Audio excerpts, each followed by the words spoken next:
What was okay? So right before we started recording, you were talking about Mario or something rather. Oh yeah, The Mario. So there's a Mario movie of something or whatever. Like you have exactly as much information as I have. I saw a headline on Reddit while I was scrolling, trying to kill time before you got on here. Nintendo Direct says Chris Pratt will voice Mario in a Super Mario Brothers movie. I did not know there was a Super Mario Brothers movie. Do you know? Do you know like the original Mario Brothers movie?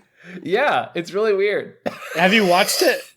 I watched it when I was like 8, and I really want to watch it again. I have never watched it, but I put it away at Blockbuster like 7,000 times, and I really want to know what this is. You know, it's like set in like modern New York City, right? Or like 1990s New York City. Like it's not just like Super Mario Galaxy or whatever the new like Mario was. It was like pseudo New York City. Yeah. Except like also like Bowser wasn't like just a like dragon, and it's not like just he's like a mob boss or something. Oh yeah, also the early 2000s. No, I think isn't it older than that? Isn't it older? Like maybe late 90s. I feel like it was late 90s at the earliest.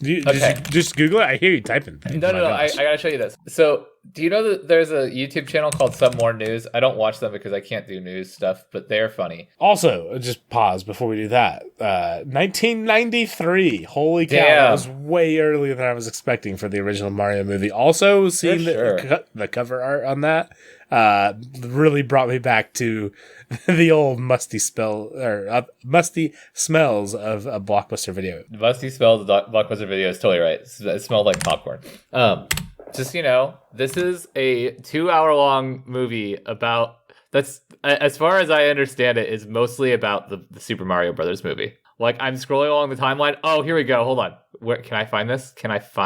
Okay, Nick, we're dangerously into the we're getting well into our pre-intro where it's starting to get a little bit too far. This is really good. Hold on. Okay. I need you to click on this timestamp, okay? And we're gonna scroll through a little bit. Okay, together. Listeners, everybody click this together. Okay. So I want you to scroll to this timestamp and look at this. I'm pretty sure that's Bowser. And I want you to look at his hair. Oh my! What? Okay, I can't watch this. We need to start the show. We're not Nick, no, shut up. Okay. Do the thing. We gotta do the thing. This is so dumb. No, there's a better frame. I really need you to see this other frame. Okay, I'm gonna screenshot it. I'm gonna screenshot it because you need this. In your life. My gosh! You saw the tongue, right?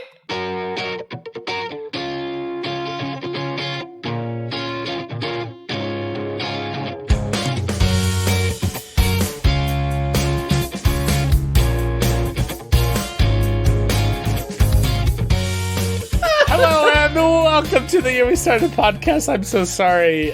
We were watching a video as I was doing the intro, and Nicholas has linked me to a very, very bad video. But anyways. What are you talking about? I've linked you to... hi, I'm Nick. I'm your other co-host, Jeff. This is our podcast where a couple friends have gotten apart that like to come together and talk about some Mario Brothers news. Actually, we've changed the theme of this podcast. It used to be about fun and interesting stuff to us, and today it is actually just going to be us live watching... Nick, please don't make it be this. Reacting to the Super Mario Brothers movie. We can't. It's... just look at the tongue. I am watching it, though. I am watching it. I'm not watching it. I'm paused on this shot. This shot is just, it's a miracle. Oh, man. This is very disturbing. What were you doing? This is a podcast? This is a podcast. It's a podcast. Fun and interesting. Fun and interesting to us. Nick, can we please move? Is there anything else we need to talk about Mario? No. Can we move on? We can move on. Okay. So in like man, I don't even know. So, like, I've talked to you about how I like to do, like, kind of the DIY stuff occasionally. Yes. And you know how I am especially adept at hurting myself, given the recurring segment this week I hurt myself. I didn't know that about you. Yeah, okay. Yeah, it's occasionally a thing that happens. Sometimes they like to interact with one another, and I feel like this week has been a good one of those. Okay. Yeah, and just general misfortune. Anyway, so Nick, going into Tuesday, I think morning, we were having some issues again with our dishwasher, which we had been having issues with for like the last like few weeks or so. And like I kept being the type of person like I just like, oh, it's fine, I'll probably be able to fix it, blah blah blah. And honestly, that's like it probably could have been fixed, but I had done some things. We're having some issues, and going into Wednesday morning, like, for all intents and purposes, our dishwasher had died. Okay. And you'll know Wednesday morning, Nick, that's the morning that we record. Well, we don't record that morning, but that's the day we record. Yes. And I told my wife that, like, hey, I have some things this afternoon that I could probably move around. We could probably meet up. We could probably go pick out a dishwasher, and I could probably get that installed before we have to record our podcast. Okay? That, like, yeah. This sounds like a Jeff sort of thing. So and you'll totally have enough time. We've talked about how good we are at telling how long it takes. I'm excellent at predicting the time that things take, and how much money it will cost, and also how many times you'll have to go to the hardware store to complete these DIY tasks. My understanding of all projects, all personal projects that anyone will ever engage in, is that you believe in your heart that it should cost anywhere from $20 to $50, and it will all cost in the 4 to 23-digit range. Here's how this went. I ended up getting off for my lunch break, where I was going to go with my wife to go pick up this dishwasher a little bit late. We went there, and turns out the one that we wanted was only available with the display unit, or we could go a little bit across town and get a actual boxed unit. And I don't know why. I liked the idea of. Okay, I just started saying this sentence because it's what I lied to myself about. So here I'll just finish my lie, and I'll tell you the real reason. Just lie to me. So it's fine. So here's my lie. I really don't like to get display units because they're probably not like as good at they're not as pristine as what you would get from a box unit. Okay. Like if it's all boxed up and like it's brand new, nobody's ever touched it before, it's not as good. Okay. Do you want to take a guess at what my actual motivation was for choosing the box unit versus the display unit? I don't know. You don't trust the display unit? That's all I could think.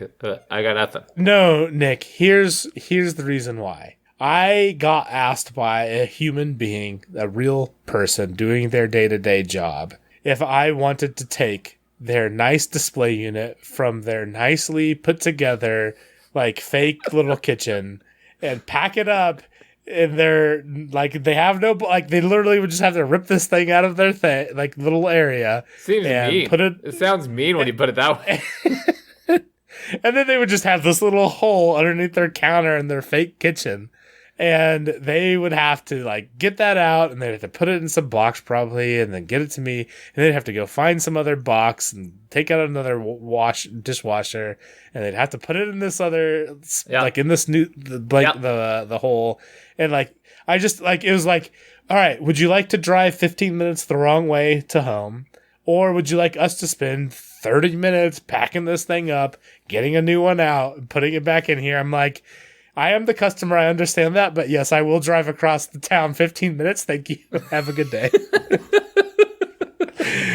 That's the sort of person I am. I'm so broken. No, that's very considerate of you. And but in my mind, I just want to let you know that the sales rep at this retail store totally just guilt tripped you in my brain. In my brain, he was like, "Oh yeah, 100%." She did. Yeah, she's like.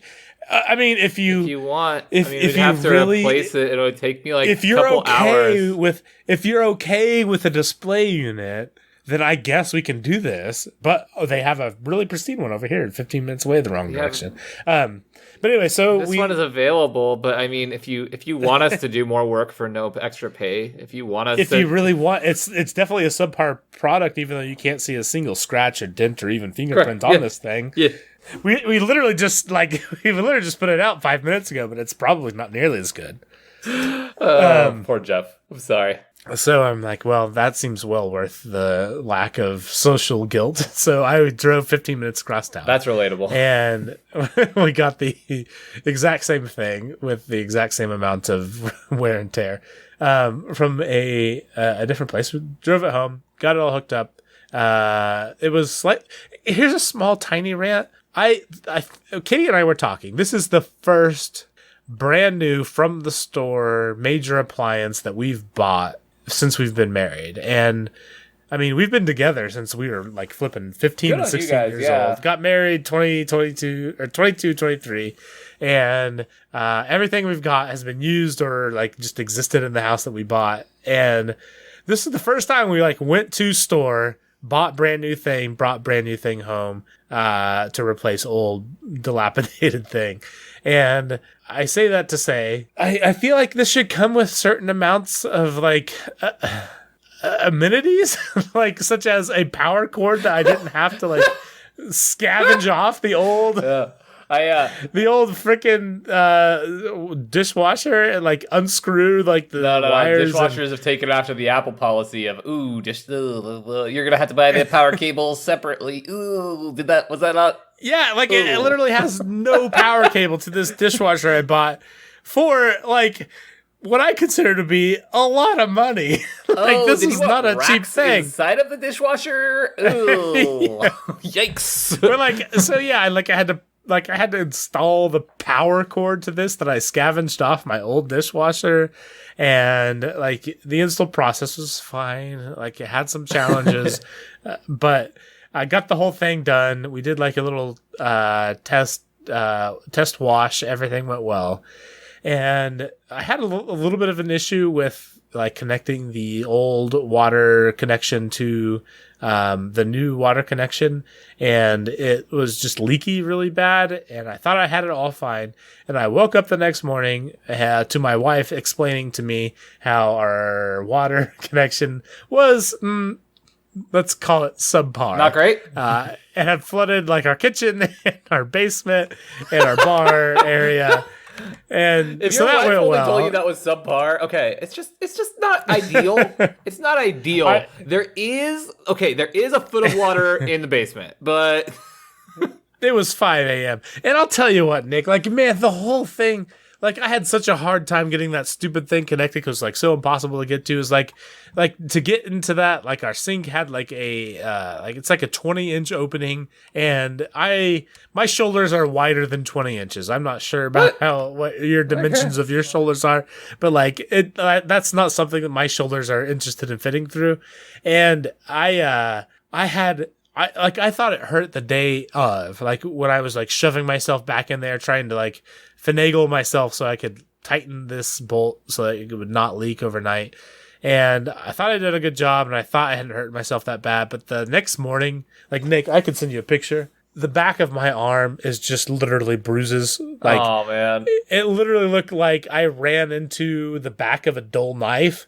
Like somebody was just over here, whacking my arm with a dull knife. Like there was just line after line after line after line after line after line of dull bruise marks from where I had like shoved myself up against the edge of the cabinet. Dude, I'm sorry. That's rough. But anyways, so dishwashers, why don't you have freaking power cables just by default? I feel like that should be a thing you can probably figure out. And also hurt myself, and also flooded my kitchen, and also flooded my basement. It all worked out. No permanent damage caused. I am all for less wasted small accessories and packaging and all that stuff. But I feel like a power cable is a relatively benign inclusion. You know what I mean? Like I feel like you could probably pull that off. Like I feel like you could probably standardize that. Like maybe hook it up. I've heard of a lot of things. I figured it out. I'm pretty done with that sort of thing. Yeah. I've done 0 of these dishwasher installs in the last 10 years. So I feel for you, dude. I feel for you, sir. Nick, we watched some stuff together. We did. We watched the mountain bike downhill World Cup finals. Yeah, and we've talked on this podcast about how you do yourself a little bit of biking and that sort of stuff. And you enjoy it quite a lot, and it's always sounded like a thing that like I would enjoy doing if I could spend the time to do it and be good at it. And it just sounds cool. Like I'm a little bit in awe of you and your downhill adventures. Like it's pretty impressive. Trust me, my version of the adventure is not as impressive as what we watched, but I appreciate it. It's fun. It's definitely really cool. No, yeah, absolutely not as impressive, because let me tell you. So, do you want to give? So, you're much more in tune with what we watched than I am. Do you want to give our listeners like an overview of what we listened or watched that day? So, downhill bike races have a series of bike races called the World Cup every year. It's this year it was 8. I think it's always 8. I don't really know. I haven't watched that many. I've basically just watched this year, and then highlights of previous years.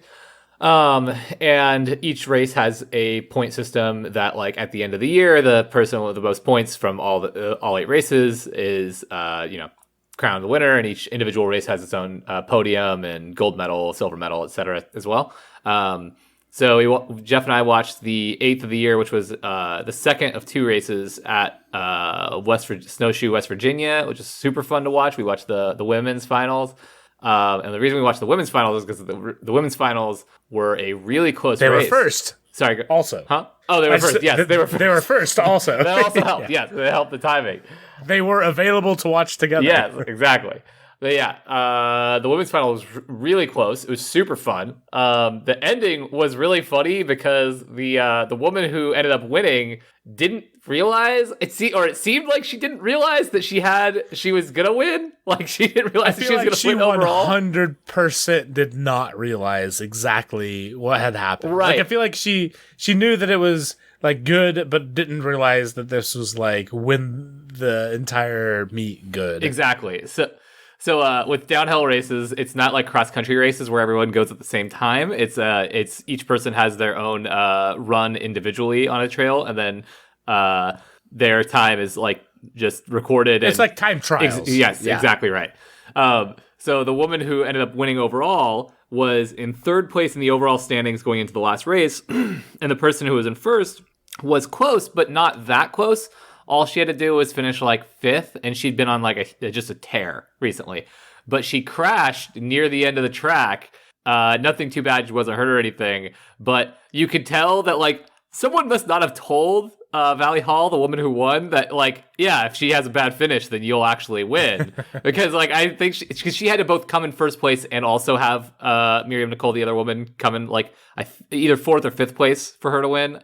And I think just nobody had told her that was like a possibility because she's just like watching it happen, like, oh no, it sucks that she fell, and then like everyone's like celebrating and yelling and jumping up and down, and she's just looking there, has a blank face on her, like, what? Excuse me, what? And I think it was like it came over the loudspeaker or something when she finally like for sure realized it or whatever. But yeah, exactly. It was, oh man, it was so stinking cool. Yeah. And I'll say, as a person who watched this as an outsider, like the amount of skill that these girls have going downhill on this stuff is like, it is absolutely insane. Like I could not help myself trying to convert, because it was all like always in kilometers per hour or whatever. Yeah, you catch them on a speed trap and it's like they're going 60 kilometers an hour. You're like, hold on, excuse me? and I convert that to miles per hour. I'm like, oh yeah, cool. I would 100% be dead. Like, I would be dead. And like, I say that as like a hard joke, but like legitimately, if we like teleported bodies at that moment, I would die. Like, I would die. It's not even exaggeration. Like, there's like a very, very high likelihood that I would die. And they're not only doing that, they're doing that like while hitting like freaking huge rock gardens, just massive drops and jumps. Just yeah. And like, I saw some rough crashes, especially when we went to the men's stuff. Like, there were some rough crashes. And these are people that do this way better than I could ever imagine doing. Well, you and I watched like a carnage one. I don't know what was happening. Like, I'll tell you that no other race was that bad. Of just like no, and bikes and people just like dying. You can't fake that reaction. It's like, oh my gosh. It's like, oh my gosh. I love how passionate you're getting about this, but I completely agree. It's like terrifying. Like everyone in the world that's watching just like freaks out for a moment whenever anyone goes down. Like the air gets sucked out. It's that's what I was gonna say. It's like I can't even breathe for like 5 seconds. 100%. And like 100%. These are extremely talented individuals, but like to see them like go the 60 kilometers per hour, whatever that turns into with miles per hour, like 37. 37. God. Oh my gosh, to be racing down something, to go down extremely challenging technical courses and to smash into something at 37 miles per hour. I don't care how many pads are wrapped around that tree. Like that. I know. The trees are more terrifying than the rock gardens to me. Like my gosh. And you'll almost never see anyone crash on a drop. Like usually if someone crashes on a big drop or jump, usually it's that they get like I say like get squirrely, but like they basically just lose traction on the landing and then they like slide out usually, not always. But like crashing into trees is usually like you're starting to lose control and you can't stay on line. And that is what like actually gives me like heebie-jeebies. Anything that you would like to mention on the men's side of things? Men's side was super fun. It's a bummer that you didn't get to see it, but a younger, newer pro missed the finals, Thibaut Deprella, and he's been in the lead for like the overall lead for like all year. So he missed the last 2 races, I think, and he still ended up being third overall because this year for men was really weird because I think everyone was just like a little banged up. Like all the really good riders were a little banged up, and so like everybody missed races or had a couple of bad races or whatever, and But the men's race was super fun too. The men's race, the final times were 0.4 seconds apart, and the race earlier in the week was like 0.03 seconds apart, which is just insane. That is just nuts. Like I'll just say, like, as a person who is not the sort of person who sought this out organically, I really, really, really enjoyed watching this. And I think maybe this is just because I'm a competitive person and like I enjoy people, or I enjoy watching people that have spent like their careers perfecting a craft that is competitive in nature. But like, I didn't realize how good people could get at riding bicycles. I know. Like, because they are really good. I know. They're really good. Part of it is that, like, not to... I always take this stuff too long, so I apologize for belaboring the point. But, like, I think that we think of biking and, like, how I thought of it before I started riding more was just, like, a super fitness-oriented thing. Like, there's not skill to being a good cross-country or road racer. Who's like primarily about, like the Tour de France style guys, but mostly what that is like fitness development, right? Which is insanely impressive all its own, but you don't really like get to see an extension of like skill in the moment there, and like downhill racing, you definitely see it. I mean, to a degree that I did not understand was even possible. Okay, so. In last episode, I talked about how I had recommended to me from Brian McFadden, the host of the Pickens Party podcast that I've guest hosted on a couple times or a few times now, the show Ted Lasso. Yes. And since then, Ted Lasso has been a little bit in the news. It's won a couple awards. Have you been any more... have you gotten any more into Ted Lasso than what No. Okay. It is on the agenda, and do you ever have like a week where it's like, yeah, we're gonna do all those things, and then like there's no reason you didn't do any of the things, but you didn't do any of the things? It was definitely like Jen and I are like, yes, we're gonna have a funny show. It'll be a easy show. We're like both into it. It's been chilling like a week, and I have no idea why I didn't. Didn't watch. So here's the downside about Ted Lasso. It is on Apple TV, so you're gonna have to pay $5 a month or whatever to watch it. Like it's kind of a bummer there. And that's the end of the bummers. I will inform you though, the positive side of it is Nick freaking fantastic. I can't. I mean, okay, so it's fantastic regardless of like your interest in sports or disinterest in sports or interest in drama or disinterest in drama or interest in heartwarming shows or disinterest in heartwarming shows. None of that matters. This is the best show that we've had since I've started watching shows in a long, long time. Nick, this is a high praise. I don't give this high of praise to shows very often. Like, this is very, very good. And Brian, thank you so much for recommending this. Like, I think it's very much my kind of humor too, just like dry, dumb. Nick, like it isn't just a little bit dumb, your type of humor.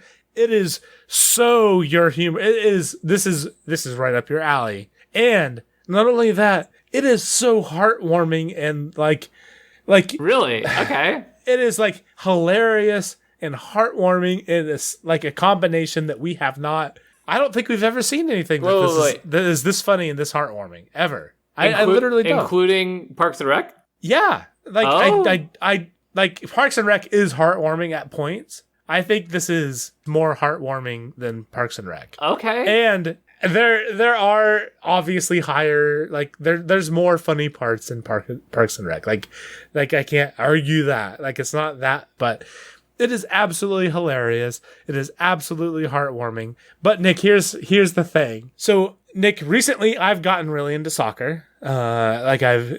If anybody has listened to any of these last couple episodes, you know I've really loved AFC Wimbledon. So This is about a football coach that is like from the United States who goes to Europe and is a coach of AFC Richmond. So not AFC Wimbledon, AFC Richmond. Okay. And very different. And knows nothing about like European football. His entire experience is all good old American football. Good. Which wait, there's been a mix-up in the hiring, Jeff. There's been a mix-up in the hiring. So, as a person who's recently gone from my entire life has been watching American football, I played American football, I watch American football, my favorite pastime is American football. That's my life. And I've recently, felt like I needed to watch something else, during the off season. I needed something else that wasn't Facebook and politics and blah, blah, blah. And so Fair. I picked up soccer to pay attention to. Yeah. And so to have a show that is okay, this guy was super into football and now he's going blindly into soccer and all the weirdness that is soccer, is hilarious. It is a very, very fitting show for a person like me who has made this transition recently. It's a lot of the humor of they don't understand about how soccer works, but they do understand football works. I assure you, though, this is not required. This is not required humor for enjoying the show. So please do not be turned off by this. If somebody like Nick out there is listening, I assure you, you don't need to be a lifelong football fan to enjoy this. Although that is a slightly. It does help. It doesn't. Nick, I will tell you, it doesn't make it. It doesn't make it more required for you to listen or watch. I know that there's it's probably not going to be this style of humor or anything, but all of the Will Ferrell sports movies I enjoyed, even if they were sports movies I didn't know. You know what I mean? Nick, if you okay, that's perfect. That is perfect for me to bounce off of. So, Nick, if you enjoyed any Will Ferrell sports thing anywhere ever. What was the kids soccer one? The kids soccer one was great. Whatever. Who cares? We can't go into Will Ferrell stuff. We're already way into this. So Nick, if you even found those remotely okay, then this is so okay on a sports spectrum. You need to know nothing about sports to enjoy this. Okay. If you enjoy sports a little bit, you might get some of it. If you enjoyed a lot of American football, you'll have a couple references here and there. But the story holds regardless. Anyways, it really spoke to me as a person who had just recently gone from American football to watching European football and all that jazz. So there's that. And then we watched the first episode. So, as a person who is mostly I knew this is the sort of humor I would like. I knew this was the genre that I would like. Yeah, it's a fun, lighthearted genre in general. And then a thing that nobody had mentioned to me at all was this. And I'm going to send you this thing. Hold on. This was the first episode. And I want you to zoom in and maybe see if you can figure out why this particularly spoke to me even more than everything else. Well, I mean, it's on Scott Van Pelt. He's the only guy I remember from SportsCenter and stuff. Can you zoom in maybe on the picture? Oh, is that a Wichita? The very first episode introduces Ted Lasso as the actual in real life non-existent Wichita State Shockers football coach. Oh, nice. And so, like, when they, like, I know all these things, like, I've enjoyed all this stuff. I'm like, all right, Katie, we're going to watch this show. And, like, we sit down and watch this show. And, like, within, like, 4 minutes, it's like, oh my gosh, the non-existent Wichita State football team is coached by this guy that is the main character of this show. And they go on to, like, randomly reference it throughout the show. Like, referencing Wichita is, like, as a person who has recently gotten into soccer, who has their like favorite now new TV show be a person who references Wichita, like, oh my gosh, I could not possibly have. It's built for you. It's built for you at this moment too. That's literally what I thought. Like, oh my gosh, like I love football so much. I love Wichita State so much. So like just to see like Wichita State in football pads in this TV show is like amazing, like super cool. And then to see like, oh man, this guy who likes football a lot, he goes to Europe and does European football stuff. And like, I'm really into European football stuff. Oh, his team is named AFC something something. I love AFC something something. It's like, oh my gosh. On the nose. Like, it's weird. It's so weird. Okay, Jeff, all I'm saying is marketing, like personalized marketing has gone too far. Is all I'm saying. It's gone too far. Yes, it is the most Jeff Chesser show I have ever watched. I love it. I literally couldn't ask somebody to like now I just purposely want to go watch build. it right now. Nick, it is flipping amazing. All right, this episode is sponsored by Ted Lasso. by Ted Lasso. Apple TV. Apple TV, $5 a month. Please sponsor us. Please give us money, Apple. Nick, what do you have here that is I don't think rhymes? we should do mine. I think we should do yours. I don't okay. So mine, I feel like mine is not full topic worthy. I can circle back on it next week, happily. Nick, here's the thing, though. I think mine might be way long. Nick, should we just have a no main topic episode? Yeah, I mean, we could do that. Because this one I was literally gonna do it for like 2 or 3 minutes, pretty quick, basically. I kind of feel like we should have no main topic. We had a lot of fun this week, Nick. I think we did. Just tell me about rhymes, and then we'll call it good. Okay.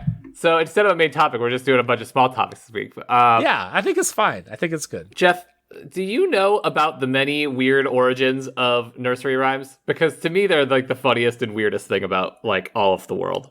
Dude, I have no idea, but I'll tell you what, nursery rhymes are weird as heck. As a parent, like, oh my gosh. You hear some and you're like, wait a second, what is that referring to? Like what about Humpty Dumpty? Like, what the heck? So, Humpty Dumpty is a good example, but like, there's so many, and I can't go into, I'm not going to do a deep dive on all of them, because some of them are like, some are like maybe racist. Like there's some that like are like, wait a second, are you like, is that? So you're doing like nursery rhymes or just like rhymes in general, or mostly? I mean, like nursery rhymes are like children's rhymes, like Baba Black Sheep is the one that like some people are like, is that one racist? Like that one is that one talking about slavery? Like it's a little bit like unclear whether it's about slavery or not. Okay, I'm on board. I have questions. I wanted to see if I get any answers because I 100% have questions about this topic. So, Jeff, what do you think? I mean, how should we do this? Is the question. Do you know what Three Blind Mice is about? Do you know Three Blind Mice? I guess I should say, because I didn't know as many of these offhand. Nick, I'm probably going to know all of these offhand. I definitely do know Three Blind Mice. Right, Three Blind Mice. Can we? I don't want to derail your topic You're because I just so generously asked you to do this topic instead of our main topic. You're good. This week. At any point, are we gonna cover Rocket or the Cradle one? Oh, Rockabye Baby. Yeah, Rocket Baby. I started to say it. I doubted myself. I shouldn't have doubted myself. But like, are we gonna? Yeah, we can. Yeah, we totally can. Like, yeah. Do you? Okay. Anyways, we can do three blind mice first. But. Okay, so Three Blind Mice goes three blind mice, see how they run. They all ran after the farmer's wife, who cut off their tails with a carving knife. Did you ever see such a thing in your life as three blind mice? Do you know what that's about? Sounds great. No, I have no idea. Oh, so this one's I'm sure it's probably just a really totally great. normal, child-appropriate thing where Queen Mary I, otherwise known as Bloody Mary, burned hundreds of Protestant heretics, and the three blind mice were three Protestant preachers who like would refuse to denounce Protestantism, and so she burned them alive at the stake. That's what that one's about. That's about the three blind mice who were so blind that they wouldn't even denounce their religious beliefs. So it goes. So it goes. London Bridge and Humpty Dumpty both have like historical like arguments and stuff, but they're not that good. Who cares? Let's do Rockabye Baby, Jeff. What do you think Rockabye Baby's about? I don't know, but I've wondered my entire life, like, what on earth is this crazy song I sing to my kids? Because it is about, like, wait a second, are we talking about, like, a baby falling from a thing and dying? I stop entirely because I just, like, I sing random words now. Like, I sing the melody, like, but I don't sing the actual words. Like, I just make up stuff. Like, totally. I make up my own thing. Because I don't even know. This sounds terrible. So, like, when the original was printed, it had a footnote that said, "This may serve as a warning to the proud and ambitious who climb so high that they generally fall at last," which is kind of like, it's pretty threatening. That's kind of threatening, right? Okay. Yeah. So there's like a couple of different debated things, like that are actually about children. One, like a popular one, is that it's a story of James VII is a king, right? Hold on, James VII, yada yada, King James VII of England. I thought so. Okay, yeah. So, like, about him not having a proper, like, Catholic heir, and so they smuggled in a different child into his birthing chamber to give him a legitimate Catholic heir or something. And I don't understand. I didn't understand the story. It's very confusing, and the wind is supposed to be like the family, like James's family members. I don't know. I hate it so much. It's like weird. The whole thing. Why would we make that a thing that we repeat forever? Like, that's the thing is, like, I understand, like, like, if you've been through an experience, you make a song. That's whatever. Like, I respect your right to make a weird song. Yeah, but. Nick, like, through all of history that I've been a part of and continuing to perpetuate, I'm talking about how I'm rocking a Baby on a treetop where the wind blows and the cradle will rock and the bough breaks, the baby will fall, down will come cradle, baby and all. Hold on a second. That's about a baby dying. I said it wrong. That's not good. Yeah. It's about a baby. Yeah. And, like, I got exasperated. I said the words wrong, but the same thing happens. Yeah, the baby dies. Probably. It's not good. Right? Yeah, it's not good. Like, how is that? Also, at what point were our babies in trees? I don't know, man. Oh, man. I've always wondered this very much. I've never actually looked into it. I don't understand why we would, like, continually pass some of these things down. You know, like, that's what gets me is, like, we're so weird. We're so very weird. What do you think about Jack and Jill? Yeah, that's messed up as flip too. Like, I don't even know. Jack and Jill went up the hill to fetch a pail of water. Yeah. Jack fell down and broke his crown, and Jill came tumbling after. Oh, Jeff. That one's about Francis King Louis the 16th and Marie Antoinette. That, you know, they got greedy and they were the monarchs that got their heads chopped off. That's how they fell and broke their crown, and Jill came tumbling after. Marie Antoinette got beheaded 10 months later. I know about this one. I know one, Nick. Normal things. Can I do one? Yeah, go ahead. Can I do one? Shoot. Can I do one? Shoot a shot.